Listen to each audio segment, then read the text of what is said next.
sa beat mong napakalupit boy. Ito ang ikatlong pagpakilala. Kahit karamihan di ako kilala, patuloy lang sa aking mga pangarap. Kahit laki sa hirap, idadaan sa rap hanggang buhay sumarap. Kahit na ako'y abalang gumawa ng kantay, aking naisingit, di ko to pinilit. Kahit utak ko'y nakagapos, kahit na mapuyat, akin pa rin tong tatapusin.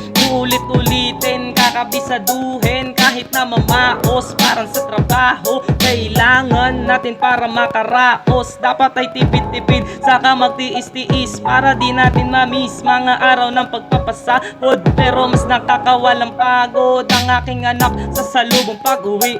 Malayo pa lang kita na kanyang ngiti, nasabik sa aking pagbabalik. Kahit di kumain sa kanyang pagtawa, ako'y kinikiliti. Kaya't pambawi, titiisin ang lahat. Sa hirap makabangon lahat. Kahit gaano kabigat mga hamon sa buhay, gagawin ko lahat para magtagumpay. Kasi kadalasan ay may mali rin ako. Kasi paano madalas ay pagod sa trabaho, pero kahit na papano ay naging masaya sa maghapon nang walang tinatapakan ng kahit na sino. At taas noo sa mamapadayot sa mga tao sa'king naniwala.